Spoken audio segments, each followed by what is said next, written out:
नमस्कार। आज के इस खास विश्लेषण में हम एक बहुत ही अहम दस्तावेज की गुत्थी सुलझाने वाले हैं। सरकारी नौकरी की तैयारी कर रहे उम्मीदवारों के लिए ओडिशा कर्मचारी चयन आयोग यानी ओएसएससी ने 26 पन्नों का एक भारी भरकम भर्ती विज्ञापन जारी किया है। देखने में ये तकनीकी शब्दों और जटिल नियमों वाली किसी भूल भुलैया जैसा लग सकता है, लेकिन फिक्र की कोई बात नहीं। आज की इस चर्चा में हम इस पूरे दस्तावेज को एक बेहद स्पष्ट और एक्शन ओरिएंटेड रोड मैप में बदल देंगे। यह उन सभी योग्य उम्मीदवारों के लिए एक सीधा कॉल टू एक्शन है जो combined technical services recruitment examination 2025 के जरिए अपना भविष्य संवारना चाहते हैं। तो चलिए बिना किसी देरी के सीधे इस दस्तावेज की गहराइयों में चलते हैं। चीजों को आसान बनाने के लिए हम इस पूरी प्रक्रिया को 5 सरल हिस्सों में बांटने वाले हैं। पहला, बड़ा अवसर। दूसरा, पात्रता की शर्तें। तीसरा, 3 चरणों वाली परीक्षा की चुनौती। चौथा, तकनीकी सिलेबस। और पांचवा, आवेदन के सबसे जरूरी कदम। शुरुआत करते हैं हमारे पहले भाग से, बड़ा अवसर, ओएसएससी की रिक्तियों का खुलासा। जरा इस नंबर पर गौर कीजिए, पूरे 450 पद। जी हाँ, पंचायती राज और पेयजल विभाग में जूनियर इंजीनियर सिविल के लिए इतने सारे पदों की घोषणा हुई है। सिविल इंजीनियरिंग में डिप्लोमा रखने वाले उम्मीदवारों के लिए ये सच में एक बहुत बड़ा मौका है।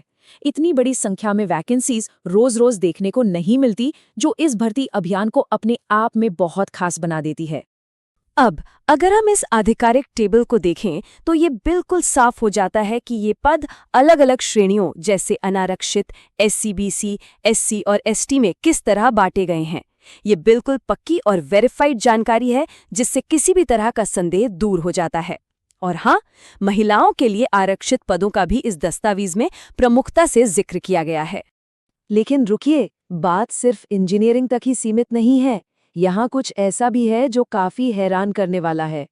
सूचना एवं लोक संपर्क विभाग के तहत cameraman, video film editor, sound recordist और फोटोग्राफर जैसी नॉन इंजीनियरिंग भूमिकाओं के लिए भी शानदार मौके हैं। अगर सिनेमेटोग्राफी, साउंड रिकॉर्डिंग या वीडियो एडिटिंग की पृष्ठभूमि है, तो राज्य संवर्ग यानी स्टेट कैडर में एंट्री पाने का ये एक बेहद दुर्लभ अवसर है। अब आते हैं हमारे दूसरे भाग पर, पात्रता आवश्यकताओं की जांच, यानी अपनी इस यात्रा के लिए सही उपकरण इकट्ठा करना। तो आवेदन करने से पहले सबसे बुनियादी बात आती है उम्र की। 1 जनवरी 2025 तक उम्मीदवार की न्यूनतम आयु 21 वर्ष और अधिकतम आयु 42 वर्ष होनी चाहिए। नियम बिल्कुल स्पष्ट हैं। बेशक एससी, एसटी, एससी/बीसी और महिलाओं जैसी विशिष्ट श्रेणियों के लिए ऊपरी आयु सीमा में 5 साल और पीडब्ल्यूडी उम्मीदवारों के लिए 10 साल की मानक छूट लागू होती है। उम्र तो ठीक है, लेकिन एक बहुत ही सख्त शर्त और भी है, जिस पर कोई समझौता नहीं किया जा सकता, और वो है ओडिया भाषा की जानकारी। उम्मीदवारों को स्क्रीन पर दिख रहे इन शैक्षिक मानदंडों में से कम एक को पार करना ही होगा, चाहे वो ओडिया के साथ मिडिल स्कूल की परीक्षा पास करना हो या 7वीं कक्षा में ओडिया भाषा का विषय। इसके बिना आगे नहीं बढ़ा जा सकता। आधिकारिक नोटिफिकेशन का ये स्नैपशॉट इन नियमों की गंभीरता को खुद ही बयां कर रहा है। ये साबित करता है कि ये आयोग द्वारा तय किए गए ऐसे मानक हैं जिन्हें किसी भी हाल में बदला नहीं जा सकता। इसमें भारत का नागरिक होने, अच्छे चरित्र और मानसिक व शारीरिक रूप से स्वस्थ होने जैसी बुनियादी बातों का भी बिल्कुल साफ शब्दों में जिक्र किया गया है। आगे बढ़ते हैं भाग 3 की ओर, 3 चरणों की चुनौती, परीक्षा प्रक्रिया पर जीत हासिल करना। इस पूरी परीक्षा को पार करने के लिए उम्मीदवारों को 3 मजबूत कदम उठाने होंगे, वो भी इसी क्रम में। सबसे पहले 150 अंकों की प्रीलिम्स यानी प्रारंभिक परीक्षा होगी। जो इसे पार करेंगे वो पहुंचेंगे दूसरे पड़ाव पर, 200 अंकों की बेहद खास मुख्य लिखित परीक्षा। और आखिरी में फाइनल मुहर लगेगी दस्तावेजों के सत्यापन यानी सर्टिफिकेट वेरिफिकेशन के जरिए। इस ऑफिशियल टेबल पर एक नजर डालें तो समय सीमा बिल्कुल साफ नजर आती है। प्रीलिम्स के लिए मिलेंगे पूरे 150 मिनट यानी 2.5 घंटे, वहीं 200 अंकों वाली मुख्य तकनीकी परीक्षा के लिए 2 घंटे यानी 120 मिनट का समय तय किया गया है। प्रारंभिक परीक्षा ओएमआर या कंप्यूटर बेस्ड दोनों में से किसी भी मोड में आयोजित की जा सकती है।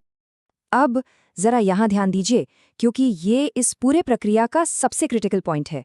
आधिकारिक दस्तावेज में स्पष्ट चेतावनी दी गई है कि हर गलत जवाब पर 0.25 अंकों की नेगेटिव मार्किंग होगी। मतलब साफ है, पहले चरण में आंख बंद करके तुक्के लगाना गणितीय रूप से बहुत भारी पड़ सकता है। सटीकता ही इस रेस में बनाए रखेगी। चलिए अब रुक करते हैं भाग 4 का, तकनीकी सिलेबस को समझना, मुख्य इवेंट की तैयारी। 150 नंबरों की प्रीलिम्स परीक्षा को इन 5 मुख्य पिलर्स में बांटा गया है। इसमें शामिल है 10वीं कक्षा के स्तर का अंकगणित, डेटा इंटरप्रिटेशन, लॉजिकल रीजनिंग, राष्ट्रीय और अंतर्राष्ट्रीय स्तर के करंट इवेंट्स और अंत में कंप्यूटर या इंटरनेट अवेयरनेस। शुरुआती अध्ययन को पूरी तरह से इन्हीं विषयों को मजबूत करने पर केंद्रित होना चाहिए। और जब बात आती है मेन एग्जाम की, तो इसका लेवल एकदम अलग और बहुत ही विशिष्ट है। जूनियर इंजीनियर सिविल के लिए स्ट्रक्चरल मैकेनिक्स के सिलेबस को ही देख लीजिए। स्ट्रेस और स्ट्रेन, बीम और शाफ्ट्स में स्ट्रेस, कॉलम और बेंडिंग मोमेंट जैसे डीप टेक्निकल टॉपिक्स। ये इस बात का साफ इशारा है कि स्टेज 2 क्रैक करने के लिए सिर्फ सामान्य ज्ञान से काम नहीं चलेगा, बल्कि विषय की बहुत गहरी समझ होनी ही चाहिए।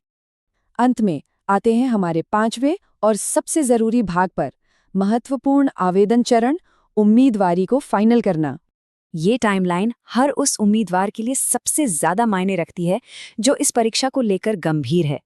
2026 की गर्मियों की इन तारीखों को कैलेंडर में आज ही मार्क कर लेना चाहिए।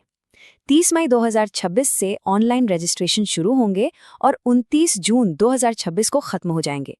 फॉर्म जमा करने की आखिरी तारीख 2 जुलाई है और किसी भी तरह के करेक्शन के लिए 5 जुलाई 2026 तक का वक्त दिया गया है। आखिरी दिन सर्वर डाउन होने से बचने के लिए तय समय से काफी पहले फॉर्म भरना सबसे समझदारी भरा कदम होगा। आधिकारिक दस्तावेज का ये फ्रंट पेज इन तारीखों की गंभीरता और तत्परता को साबित करता है। 30 मई का दिन बहुत तेजी से करीब आएगा और एक बात बिल्कुल स्पष्ट कर दी गई है कि सभी आवेदन सिर्फ और सिर्फ www.osse.gov.in वेबसाइट के जरिए ऑनलाइन ही लिए जाएंगे। किसी भी तरह का भौतिक या हार्ड कॉपी आवेदन सीधे तौर पर खारिज कर दिया जाएगा। इस पूरी प्रक्रिया में एक बहुत ही सख्त चेतावनी छिपी है, जिसे नज़रअंदाज करने की भूल बिल्कुल नहीं की जा सकती। दस्तावेज में साफ लिखा है कि एक उम्मीदवार केवल एक ही ऑनलाइन आवेदन जमा कर सकता है। अगर किसी कारणवश एक से ज़्यादा फॉर्म सबमिट किए गए तो बिना किसी सूचना के सारे आवेदन सीधे तौर पर रिजेक्ट कर दिए जाएंगे। एक छोटी सी प्रशासनिक गलती और ये पूरी यात्रा हमेशा के लिए खत्म हो सकती है। इन सारे नियमों, सिलेबस और तारीखों को गहराई से समझने के बाद अब सिर्फ एक ही सवाल बचता है, क्या ये वो साल होगा जब कोई समर्पित उम्मीदवार इस जटिल प्रक्रिया को पार करके अपनी दिन रात की मेहनत से ओडिशा स्टेट कैडर में अपनी पक्की जगह बना पाएगा? रोड मैप बिल्कुल साफ है, मंजिल सामने है, अब बस दस्तावेज जुटाने और तैयारी में पूरी तरह से लग जाने का वक्त आ गया है। आज के इस खास विश्लेषण में हमारे साथ जुड़ने के लिए बहुत बहुत धन्यवाद।